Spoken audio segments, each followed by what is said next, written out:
어제 장중에 5천선 넘기기도 했던 코스피, 오늘은 또 장중 변동성이 상당했습니다. 네. 매일 시장을 짚어보지만 어제와 오늘의 분위기가 확실히 좀 달라진 것 같아요. 네, 그렇습니다. 이제 5천선 안착을 두고 치열한 공방이 계속되고 있습니다. 우리 증시 투자 포인트와 함께 대응 전략 알아볼 텐데요. 자, 그 전에 먼저 오늘 코스닥에 기관 이용제 확정된 거 보니까 한 9,873억을 매수했습니다. 이게 2016년 이후로 오늘 기관이 국내 시장을 이렇게 제일 많이 산 건 저 외에는 상단에 있는 것보다 오늘 이제 새 기록을 썼습니다. 밑에 지금 강조 표시가 되어 있는 거는 이제 저희가 아까 오후 이제 대략 한 2시 좀 넘어서 집계한 수치고요. 그거보다 더 올라갔습니다. 9,873억인데요. 이걸 좀 재밌게 보시면 좋을 것 같아요. 21년에 이제 8,262억 매수가 있고요. 20년에 또 12월 28일 또 매수한 기록이 있습니다. 이때 보면은 2021년을 제외하고는요. 20년과 2027년 모두 대량 매수가 들어갔고 20년에는 바로 930에서 1000스닥을 넘긴 사례가 있었고 2017년 12월 26일에는 대량 매수 후에 760에서 코스닥을 913까지 올린 기록이 있습니다. 그 밑에도 보면은 이제 연도가 다 비슷합니다. 그 시기 연속적인 매수가 들어왔다라고 해석을 할 수 있을 것 같은데 올해도 사실 11월 지금 2025년 11월이 있죠. 그리고 12월에 또 대량 수급이 들어왔던 전례를 보고 오늘 대량 수급이 들어왔다. 그리고 코스닥 3천 이야기를 한다. 우리 코스닥 아주 관심 있게 좀 지켜봐야 되지 않을까 좀 생각이 됩니다. 배경들이 마련이 되고 있다. 그렇습니다. 네. 코스피와 코스닥을 두고 봤을 때 우리 어떤 전략 펼쳐야 될지 증시인사이트 시작해 보도록 하겠습니다. 다울투자증권 김지연 연구원, 신한투자증권 황유연 PB팀장 함께하겠습니다. 어서 오세요. 안녕하세요. 네, 자 먼저 오늘 시장 이야기부터 간단하게 해보도록 하겠습니다. 김지연 연구원님은 오늘 시장 어떻게 좀 보셨습니까? 그러니까 어제 미국 증시 상승에 힘입어서 일단 상승 출발을 했고요. 네. 그리고 그 뒤로 기관의 순매수 물량에 이제 힘입어서 5천 포인트를 재차 상회하기도 했습니다. 네. 오후 들어서 이제 뭐 삼성전자와 SK 하이닉스가 계속 이제 보합권에서 움직이다가 결국에는 하락 마감을 했고 이제 어제 급등했었던 자동차 부품주들 같은 경우에도 일부 차익 실현 매물이 출회가 되었습니다. 그렇습니다. 근데 어쨌든 또 다른 대형주였던 2차전지 쪽으로도 이제 수급이 좀 유입되면서 이런 부분들이 긍정적이었다고 생각을 하고 있고요. 그리고 증권업종 같은 경우에도 뭐 이제 자사주 의무 소각 내용이 맞아요. 좀 담겼던 그런 3차 상법 개정안 통과 기대감들이 이제 부각이 됐었고, 그다음에 이제 미래에셋 증권이 이제 일단은 대장주로서 그 스페이스 X에 대한 그 지분 가치를 이제 좀 많이 맞아요. 밸류에이션을 받으면서 많이 이제 좀 급등하는 모습을 보였습니다. 그래서 결론적으로는 이렇게 반도체에서 좀 나온 수급들이 다른 대형주나 아니면은 코스닥 말씀해주신 것처럼 이제 코스닥으로 분산되는 모습이 나타났고, 뭐 증시 상승 탄력 자체는 이제 5천선에서 둔화될 수는 있겠지만 네. 뭐 자금 이탈의 성격은 아닌 거라고 그쵸. 좀 보고 있습니다. 어떻게 보세요? 오늘 이 코스피 수급이 뭐 다 코스닥으로 갔다고 볼 수는 없을 것 같습니다. 코스피도 막판에 좀 상승을 한 모습이 좀 보여져가지고 여러 가지 해석을 해볼 수 있을 것 같은데 연구원이 봤을 때 다음 주 코스닥 흐름을 좀 기대해봐도 괜찮을까요? 일단은 정부에서 뭐 3천 포인트를 네. 이제 1,000포인트 찍었으니까 사실은 이제 모두가 기대 아닌 기대를 하고 있었던 부분들이, 그러니까 연초 이후로 제가 많이 네. 받았던 질문 중에 하나가 뭐 코스닥에 대한 정책이 더 이제 나올까요라는 가냐.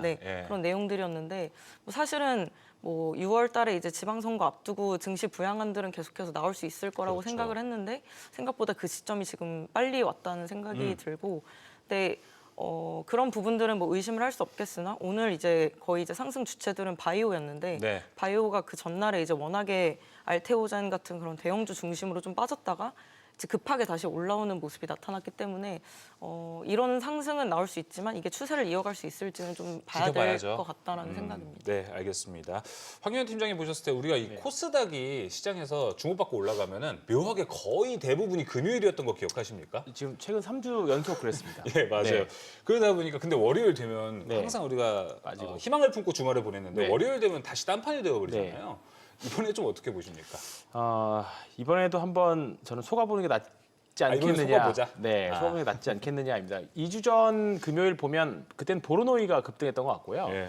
지난주는 알테오젠이 급등했던 것 같고, 이제 그러면서 주변부에 있는 다른 바이오 섹터까지 다 따라 올라가는 그런 모습인데, 그때와 지금의 차이를 보면 뭐 앞서 말씀하셨던 것처럼 기관 수급들도 좀 있지만 일단은 대형주들이 이번 주에 아마 대형주 없으신 분들은 포모가 정말 극도로 많이 느끼셨을 거라고 봐요. 근데 이제 오늘 이번 주 후말 가면서 후반으로 가면서부터 이제 현대차가 조금 이제 차익실이 확실히 나오는 모습이고 공교롭게도 지수는 5,000포인트를 찍고 내려오는 그런 부분들입니다. 그러면서 이제 2차 전지 주식들이 이번 주에 한번 급등 따라 그쵸. 올라왔잖아요. 그러니까 이제 뭐 로봇으로 촉발된 2차 전지 섹터들이 올라왔는데 이제 그런 부분들과 맞물려서 이제 코스닥 이제 예상보다 빠르게 5,000포인트를 도달했고 네. 뭔가 이제 누군가는 분명히 어떤 뭐 더 갈 수도 있지만 5,000포인트 가면 일단 한번 팔고 가자라는 심리도 분명히 작용했을 그렇죠. 거라고 던지는 봅니다. 물량이 있을 거예요. 예, 때마침 또 오늘 3,000포인트 코스닥 3,000포인트 얘기가 나왔다라는 거 네. 보면 아 이제 한번 괴리가 굉장히 많이 벌어진 상황에서 한번 맞아. 해보자. 과거 한 6년 정도 평균 내보면 코스닥이 코스피 한 3분의 1 정도 유지됐었거든요. 근데 지금 5분의 1까지 벌어졌잖아요. 맞아요. 역대 최대로 벌어진 상황입니다. 지금 뭐 스테이블 코인, STO 이런 부분들, 코스닥 시장 활성화 부분들은 사실 좀 충돌된다라는 생각도 드는데요. 네. 근데 3차 상법 개정안은 수혜주들 네. 생각하면 사실 뭐 금융이나 지주 네. 대형사들인데 네. 오늘도 뭐 스테이블 코인, STO 관련주들은 사실 코스닥 좀 소형주들이 네. 많이 튀잖아요. 네. 이런 부분들이 서로 충돌이 되는 것 같아서 그렇게 되면 사실 좀 이 이슈들이 같이 진행이 되면 어디에 더 투자의 비중을 맞추는 게 맞다고 보세요? 일단은 그 시기에 조금 코스피가 세느냐 닭이 세느냐 그게 더 사실 더 중요한 것 같아요. 최근 작년 말부터 지금까지 이어져 온 거 보면 이제 지주사들이 굉장히 강했고 맞아요.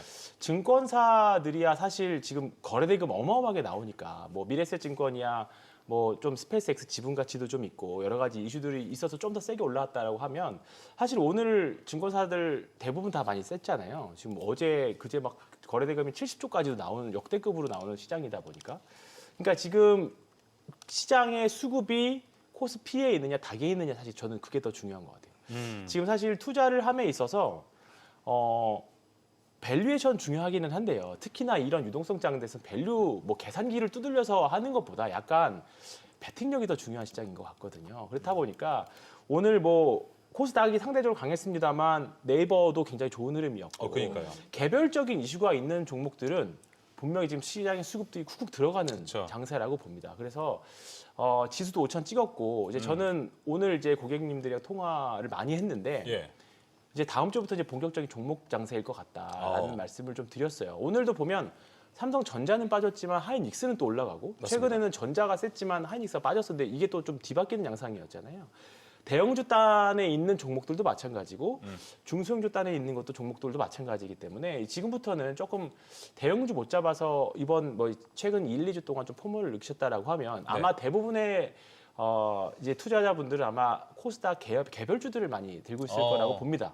예. 상대적으로 지금 시장이 5천인데 내 계좌가 늘어나지 않았다라고 예. 하시는 분들은 대부분 아마 중소형주를 가지고 있을 건데 이제 그분들도 조금 계좌에 볕들 날이 오지 않을까 개인적으로 좀 그렇게 생각하고 있습니다. 알겠습니다. 네. 코스닥에서 이제 뭐 개별 종목 장세가 나타난다고 하면 다음 주에 찬스가 될 수 있을 것 같습니다. 거기에 대한 이야기가 지금 바로 네. 첫 번째 주제로 준비되어 있습니다. 제약바이오입니다.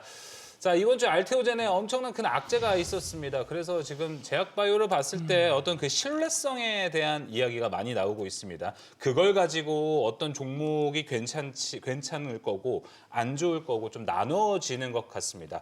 오늘 그래도 제약바이오가 올라갔던 배경을 보면은 장 초반에 코스피가 조금 꺾일 때 이 수급이 빈집, 제약바이오로 들어갔다라는 해석도 같이 나오고 있습니다. 김전 연구원님 보셨을 때 오늘 제약바이오 알테오젠도 올라가기는 했습니다. 알보리에 그리고 3,000당이 많이 올라갔는데 제가 앞서 말씀드린 것처럼 이 신뢰성이라는 게 지금 좀 큰 키워드가 된 것 같죠? 그동안 뭐 알테오젠이 회사 측에서 어떻게 소통을 했는지는 그러니까요. 모르겠지만 예. 뭐 그쪽에 있어서 이제 뭐 그런 로열티율에 대해서 되게 좀 실망감이 많이 컸기 때문에 맞아요. 그리고 이제 그게 이제 쇼크 그 시장 참여자들이 대부분 모르는 악재로 이제 쇼크로 작용을 했기 때문에 그렇게 시총 큰 게 이제 좀 한꺼번에 많이 빠지면서 다른 중소형 바이오줄도 이제 같이 좀 끌어내리는 모습들이 맞아요. 나타났는데 그랬기 때문에 좀 과도하게 하락한 그 감이 없잖아 있어서 이제 오늘 같은 경우에는 이렇게 좀 바닥에서 반등을 하는 모습이 나왔을 거라고 이제 생각을 하는데 사실 이제 뭐 탑다운 관점에서 보면은 네. 뭐 바이오 업종 같은 경우에 이제 1월달에 그 JP JP 모건 헬스케어라는 이벤트 이후로 2월달 들어가면 좀 상대적으로 비수기이기는 합니다. 네. 그 뭐 그런 R&D 모멘텀 같은 부분들이 이제 2분기에 좀 발표가 되는 그런 경향들이 있고 또 이제 매크로 단에서도 이제 뭐 금리 인하에 대한 기대감들이 지금 계속 후퇴를 하고 있는 상황이기 때문에 뭐 아직 지금 유동성 장세라고는 하지만 뭐 이런 부분들을 이제 무시하고 올리고 있는 영향이 있다고 보고 있지만 어쨌든 바이오주 같은 경우에는 금리에 대한 민감도가 굉장히 높고 그 상관관계도 굉장히 높은 업종이기 때문에 네. 좀 이런 2분기까지도 지금 사실 동결로 보고 있기는 하거든요. 그래서 네. 그런 시각들이 지금 올라와주고 있기 때문에 바이오가 뭐 다른 업종 대비해서 좀 아웃퍼폼 하기에는 힘들지 않을까. 그러니까 업종 단에서 보면. 네. 그래서 뭐 이제 그럼에도 불구하고 이런 환경에도 불구하고 뭐 개별 모멘텀으로 이제 아웃퍼폼을 할 수 있는 종목들 아니면은 그렇죠. AI나 이제 로봇과 좀 엮일 수 있는 네. 그런 재료가 될 수 있는 재료가 있는 그런 종목들 위주로 개별적으로 대응을 하는 게 맞다고 보고 네. 있습니다. 악재를 거치고 바닥에서 조금 오늘 올라오긴 했지만 아직 그 제약바이오를 둘러싼 대내외 환경이 막 호의적인 것 같지는 않습니다. 2월도 비수기로 들어가다 보니까 우리가 조금 보수적으로 봐야 될 필요성도 있을 것 같은데 2주 전에 황교안 팀장님 저희 방송 출연해 주셨을 때 제가 기억이 나는 게 제약바이오 순번은 조금 걸릴 것 같다라고 그때 분명히 이야기해 주셨어요. 그리고 2주가 지났습니다. 네. 오늘 순번 온 겁니까? 알테오젠 이슈가 없었다면 네.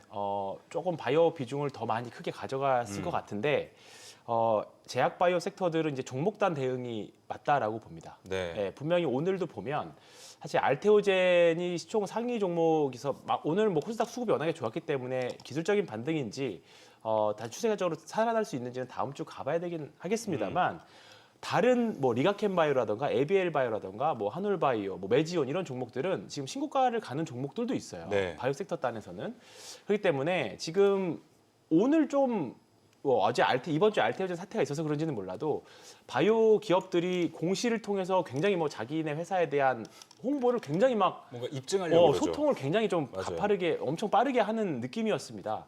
사실 그런 부분들은 굉장히 조금 중요한 부분이라고 보는데 이런 앞으로 소통에 대한 부분을 강화하는 기업일수록 분명히 투자자들은 더 매수 버튼을 더 누를 수 있을 걸 보고 다만 바이오 섹터가 다 우르르 올라가는 시즌은 결국은 바이오텍 중에 어떤 누군가가 라이센스 아웃을 해주는 그렇죠. 트리거가 좀 나와줘야 올라갈 것 같습니다. 이제 사실 JP모건 헬스케어 기간에는 사실 라이센스 아웃이 나오지는 않고 그 이후에 사실 앞으로 이제 4월 달에는 학회까지 쭉 이어지는 동안 나오는 거잖아요.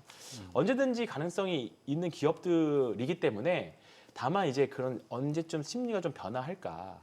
이제 그런 상황을 놓고 보면 아직 그런 부분들 좀 불확실성인 거죠. 예, 그래서 바이오 섹터들은 종목별 대응이 일단 더 중요할 것 같고요. 다만 네. 코스닥 자금으로 들어온다라고 하면 이제 추세적으로 뭐 코스닥 시장이 좀 살아나 보면 바이오는 지금보다는 최악은 지나지 않았나 일단 그렇게 생각하고 있습니다. 기술 이전 키워드랑 실적이랑 비교하면 네. 어떤가요? 삼성바이오로직스가 또 실적이 잘 나왔으니까 네. 실적 측면에서 좀 개별 종목들을 네. 체크를 해보면 그것 또한 또 괜찮지 않을까라는 생각도 들었거든요. 네. 근데 바이오 섹터들 실적으로 보기 시작하면 사실 알테오젠도 공교롭게도 보면 올해부터 이제 계산기로 밸류가 되기 시작한 시점이었거든요. 맞아요. 네, 이제 매출도 나오고 뭐 이제 영업이익도 찍히는 그러면 여기다가 이제 PR 같은 게 지표가 계산이 되다 보니까 투자자들마다 좀 이제 계산 논리가 좀 달라졌던 거죠. 근데 거기다가 이제 이제 로열티 비율이 딱 틀어져 버리니까 올해 연간 이익이나 이런 추정치들이 확 틀어지다 보니까 그래서 매도- 28년부터 네, 다다닥 그렇게 네, 되죠. 이제 좀 매도세가 나와져 버린 거죠. 근데 수급 셀트리온이나 삼성바이오로직스 같은 경우에는 상대적으로 좀 늦죠. 확실히. 네. 예, 여기는 뭐 이제 거의 제조업 같은 기업들이니까. 근데 이제 바이오텍들은 좀 다릅니다. 바이오텍들은 확실히 좀 미래 가치를 땡겨와서 하는 부분들이 좀 강하기 때문에 여전히 지금은 실적보다는 네. 앞으로 기술 수출 라이센스 트리거 이런 부분들이 더 중요할 것 같습니다. 네, 알겠습니다. 그리고 어제 조금 좋았던 흐름이 삼천당제약과 이 다이치 상표의 이 계약이 있었습니다. 이게 또 이제 비만 치료제 쪽으로 다시 한번 또 수급을 돌리는 이 계기가 좀 된 것 같은데 황교안 팀장님 이제 경구용 비만 네. 치료제로 가는 흐름이 되지 네. 않았습니까? 보시고 계신 뭐 키워드가 좀 있습니까? 뭐 저분자, 장기 지속형도 볼 네. 수 있고 뭐 펩타이드도 더 다양하게 있는데 유망하게 보는 쪽 있으십니까? 삼천당이 이번 주에 안 빠졌던 이유 중에 하나가 바이오 ETF에 속하지 않았어서 덜 빠졌다라는. 포함이 안 돼 있어요. 네, 대부분의 바이오 ETF는 이제 알테오젠부터 이제 시총 순으로 거의 되기 때문에 상대적으로 좀 적게 들어 있거나 그런 부분들인 거죠. 예. 그래서 뭐 있는 ETF도 있긴 하겠습니다만 특히나 이번 주에 제 개인적인 생각으로는 연금 ETF에서 바이오 ETF 매도가 되게 많이 나왔을 거라고 추측하고 있어요. 그러면 자연스럽게 종목 시총 순으로 다 우르르 밀릴 수밖에 없는 상황이었겠죠. 근데 삼천당자 같은 경우에는 이 순에서 조금 순위에서 좀 밀리다 보니까 좀 피해를 좀 덜 가져갔다. 좀 어부지리가 된 네, 거네요. 좀 그렇게 그러면? 생각합니다. 오늘 뭐 매지원도 마찬가지고 예. 뭐 그렇게 봅니다. 근데 오늘 바이오 섹터 수급까지 좋다 보니까 가는 종목으로 좀 수급이 더 몰리지 않나 그 생각도 좀 드는데 비만 치료제 섹터는 지금 뭐 미국의 릴리부터 쭉 봐야 되는데 그렇죠. 그 이제는 뭐 장기 지속형에서 뭐 저분자로 가는 이제 트렌드, 이제 경구용으로 가는 트렌드가 되는 것 같아요. 근데 이번 사실 JP모건 헬스케어에서 특별한 모멘텀이 없었죠. 맞아요. 예, 뭐 조금이라도 좀 좋은 코멘트가 나오나 그랬는데 근데 사실 뭐 D&D 파마텍이나 몇 가지 이제 좀 경구용으로 가는 측면에서 일동제약도 보면 있고, 네, 예. 일동제약도 그렇고 이쪽 섹터들은 뭐 지금 당장은 좀 물음표예요, 사실. 예, 확실하게 추세를 돌린 것도 아니기 때문에 근데 뭐 관련된 수급이 언제든지 비만 치료제는 올해 내내 예. 계속 우리가 이벤트로 봐야 되는 섹터라고 보고요. 뭐 시장에서 회자되고 있는 비만 치료제 종목들은 계속 관심 갖고 보셔야 될 것 같습니다. 네, 알겠습니다. 알테오젠의 악재가 조금 있기는 했습니다. 이 악재를 어떻게 좀 소화해가는 과정 그리고 각 기업들마다 좀 호재성, 라이센스 아웃을 어떻게 좀 잘 발표하고 신뢰성을 잘 올리는지가 앞으로 제약바이오의 키포인트가 좀 될 것 같습니다. 자, 이어서 다음 섹터도 한번 살펴보겠습니다. 코스닥이 3천 가려면 사실 제약바이오도 제약바이오인데 여기가 올라가야 됩니다. 로봇과 엮인 2차 전지, 로봇이 묻고 있습니다. 자, 김재현 연구원님, 코스닥 3천 가려면, 코스닥 1,000, 뭐 1,500 가려면 사실 2차 전지가 가장 먼저 움직여야겠죠? 맞습니다. 아무래도 그 총 상위 업종이 2차 전지랑 바이오인데 네. 그동안 2차 전지가 이제 사실 연말에 안 빠졌다면은 지금 오르기 힘든 상황이었겠지만 연말 들어서 이제 많이 그 밸류에이션 조정이 많이 된 상황이었습니다. 그래서 그때 12월 말부터 이제 연말부터 제가 말씀을 드렸던 부분들은 뭐 중국 쪽의 그런 공급 감산으로 인한 맞아요. 원자재 재고를 채우는 그런 과정들 그 과정에서 이제 어느 정도 우리나라가 수혜를 볼 수 있을 거다. 그렇기 때문에 2차 전지 업종 같은 경우에는 업사이드 리스크가 지금은 더 큰 상황이라고 이제 계속 말씀을 드려왔었는데 뭐 지금 전기차 업황은 새로운 내러티브가 붙은 상황이라고 보고 있습니다. 전기차 업황 여전히 부진하고 데이터가 지금 반등하는 모습들도 하나도 안 나타나고 있는데 로봇으로 인해서 지금 배터리 수요가 살아난다는 가정이 지금 한 가지가 더 추가된 거라고 생각을 하고 있거든요.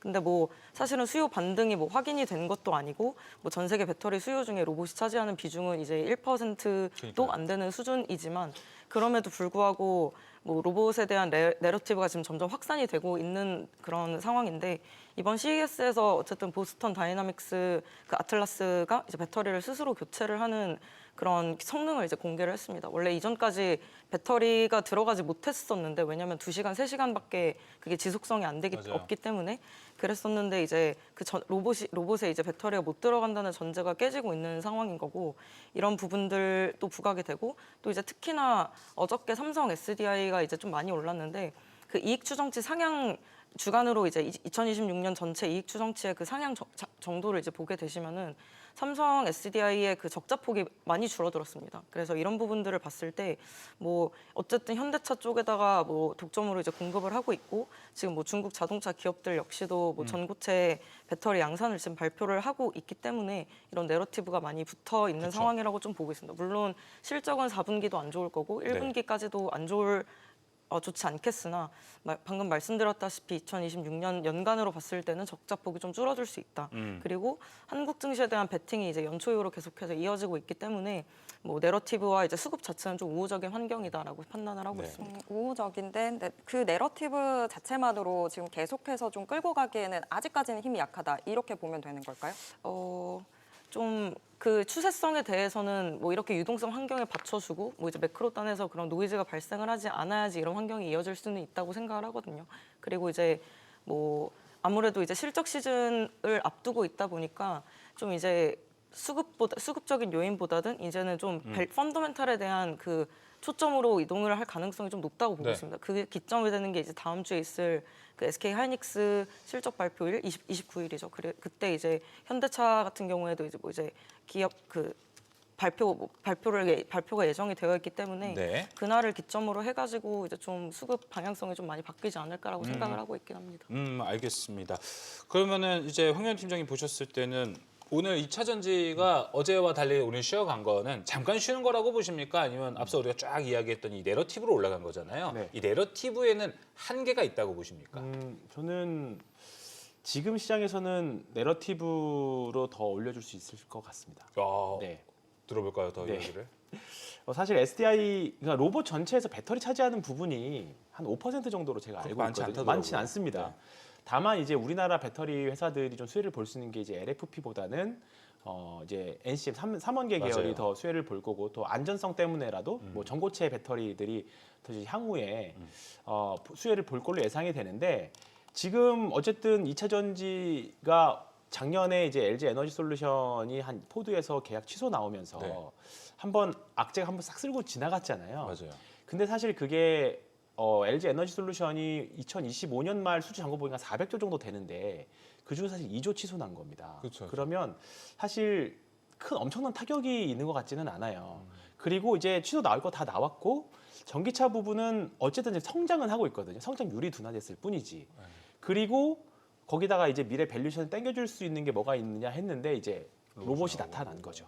그러니까 사실 로봇 현대차의 성장성 주가 상승을 보면 과연 로봇을 이 정도 땡겨줄 수 있을 거야. 그러니까 사실 이 지금 상승을 사실 설명할 수는 없어요. 네. 그냥 이런 추세적으로 상승장에서는 그냥 멀티플 그냥 쫙쫙 땡겨가지고 네. 그냥 올려주는 시장이거든요. 근데 지금 이제 2차 전지가 포스코홀딩스 같은 경우에는 한 3, 4년 전에 뭐 아르헨티나 염호 투자 그거 언제 돈 벌래라고 했는데 벌써 이제 올해부터 생산을 하거든요. 그러네요. 네. 5년 전인 원가가 벌써 3, 4년이 네. 지나서 이제 중국 생산 원가보다 한 절반 정도로 가지고 올 수 있는 정도의 이제 그 구조적으로 됐고요. 그리고 때마침 이제 로봇이라는 게 등장을 하면서 이제 2차 전지 구세주가 됐고 코스닥을 그러면 이제 투자자들은 그러면 코스피가 5천 갔으니까 코스닥 3천도 한번 믿어볼까라는 게 이제 슬슬 자리 잡을 겁니다. 그러면 최소한 못 가도 1,500에서 2,000까지 간다라고 하면 투자자들은 지금 ETF 지수 ETF를 살 겁니다. 그렇죠. 그러면 코스닥 순서로 돼 있잖아요. 그러면 알테오젠이랑 에코프로 BM일 수밖에 없어요. 네. 근데 에코프로 BM이 알테오젠이 지금 그런 노이즈가 좀 있다면 에코프로 BM이 좀 편해지겠죠. 그렇죠. 네, 그렇죠. 그래서 2차 전지 섹터는 저도 사실 계속 작년 말부터 아직은 좀 이르다 사기 좀 이르다 했지만 지금은 이제 앞으로 있을 인터배터리까지 행사까지는 좀 내러티브적인 요소로 트레이딩 관점으로도 좀 볼 수 있지 않을까 네. 생각 좀 그 들었습니다. 로봇 내러티브를 좀 네. 믿어본다고 하면 오늘은 사실 어제 급등 이후에 네. 약간의 조정이 네, 좀 네. 있었잖아요. 그러면 여기에서 비중을 좀 실어봤을 때였는지 네. 아니면 더 나중에 조정들 좀 더 나오고 네. 실어도 되는 건지 어떻게 보세요? 오늘 2차 전지 대형주들하고 그다음에 코스닥에 있는 2차 전지주들하고는 완전히 결이 갈렸습니다. 맞아요. 오늘 저는 개인적으로는 이제 다음 주 코스닥이 좀 더 셀 걸로 좀 조심스럽게 생각을 하는데요. 왜 그러냐면 로봇 섹터 안에서도 코스피 로봇은 밀렸고요. 네. 코스닥에는 레인보우 로보틱스 대표적으로 현대차는 밀렸고 레인보우 로보틱스는 살았어요. 맞아요. 네. 그리고 2차 전지도 LNF는 별로였지만 에코프로 BM은 또 올라왔습니다. 그게 이제 코스피와 코스닥의 차이다. 코스닥 차이입니다. 그래서 이런 부분은 좀 약간 미세 초기일 수도 있거나 좀 틀릴 수도 있지만 이런 조금 작은 차이가 다음 주에 힌트가 되지 않나. 알겠습니다. 조금 디테일하게 전고체는 좀 어떻게 보십니까? 전고체도 사실 내러티브가 붙은 거잖아요. 아직은 그렇죠. 네. 근데 앞서 이야기한 거 우리가 뭐 이제 로봇에 들어가는 배터리가 그렇게 생각보다 많지가 네. 않아요. 그러면 NCM 쓰는 게 더 나을 수도 있잖아요. 그렇죠. 왜냐하면 네네. 원가 자체가 전고체는 엄청 비쌀 거 아닙니까? 전고체가 지금 로봇이랑 붙어서 가고 있는 건데 그렇죠. 네. 이것도 내러티브가 오래 안 갈 수도 있겠네요. 네, 저는 뭐 오늘 뭐 이수 스페셜티 케미칼이나 뭐 레이크 머티리얼즈나 이제 그러니까요. 관련해 전고체 배터리와 관련된 종목들은 너무 이걸로만 바라보시기보다는 그냥 추세적인 2차 전지 상승으로 그냥 바라보시는 게 그냥 전 깔끔할 것 같습니다. 네, 알겠습니다. 자, 2차 전지에 대한 이야기는 여기서 좀 같이 마무리를 해보도록 하겠고 다음 주제 가보도록 하겠습니다. 다음 주제입니다. 로봇이 지금 뭐 하고 있는 거예요? 로봇이 지금 빨간 머리띠를 메고 있네요. 보장하라 소리 네. 들리는 것 같은데요.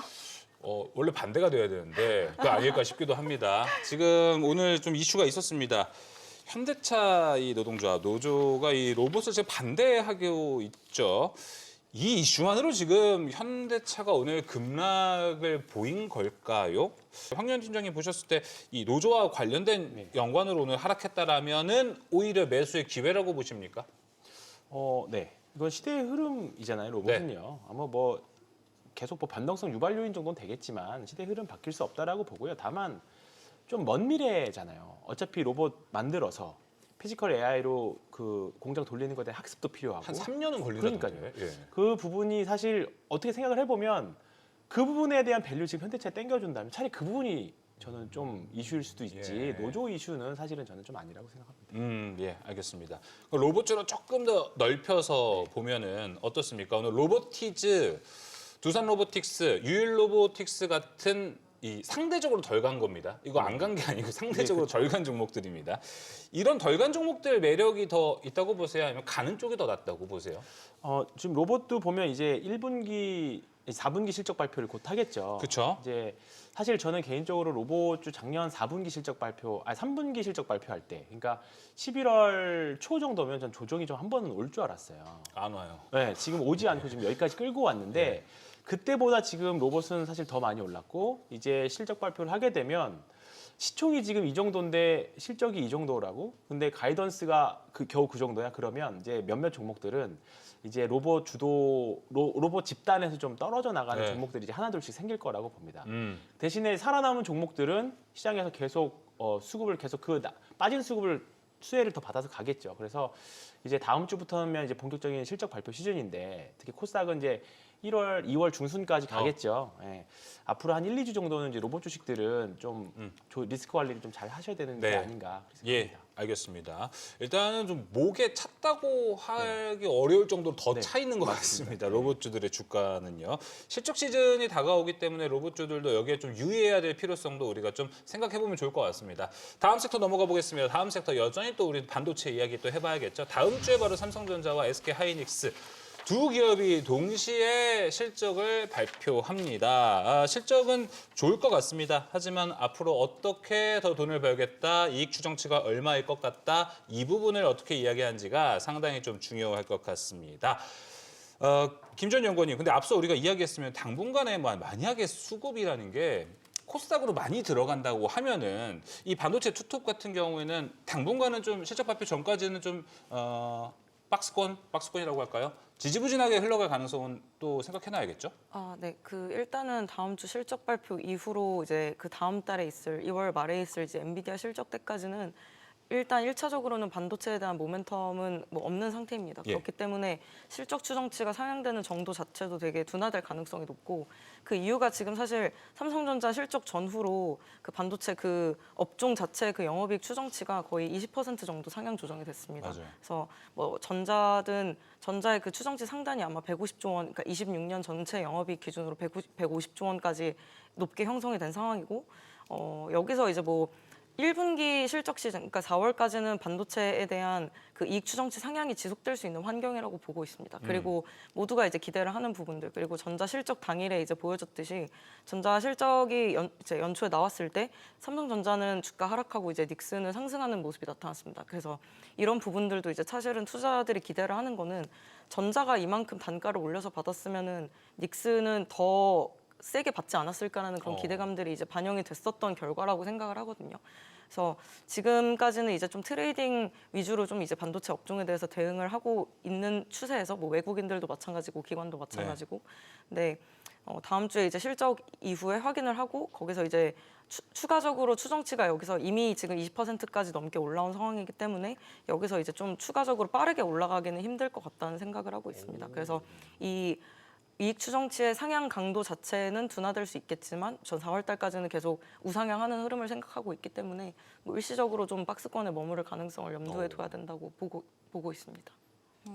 이 반도체 토톱 실적 발표 이후에 그러면 혹시 소부장주들은 어떤 식으로 움직일까요? 좀 온기가 옮겨갈 수도 있다고 보시나요? 사실 연말부터 해가지고 그런 반도체 그 삼성전자와 전자와 이제 닉스를 제외한 소부장에 대한 그 온기 확산에 대한 기대감들이 좀 있었는데 일단 전자가 증설에 대한 부분들을 좀 그 하이닉스도 그렇고 그 증설에 대한 부분들을 좀 이제 계속 미루고 있기 때문에 사실은 증설이 카펙스가 확대가 되어야지 이제 거기에 들어가는 장비주들이나 아니면 소재주들이 이제 같이 올라갈 수가 있는 거거든요. 그래서 그런 부분들이 아직은 확인이 안 됐기 때문에 또 그 전반적으로 확산되기는 어려울 것 같고 대형주와 마찬가지로 이제 가는 종목들만 가는 쏠림 현상이 더 심화되는 모습이 나타나지 않을까라고 보고 있습니다. 가는 종목만 더 가게 된다. 황 팀장님은 네. 어떻게 보실까요?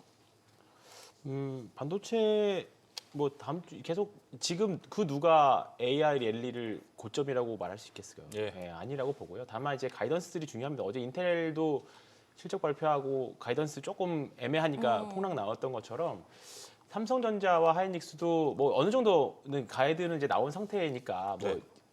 인텔처럼 그렇게 되진 않겠습니다만 다만 이제 삼성전자가 파운드리 쪽에서 올해 좀 어느 정도 좀 보여준다면 그렇죠.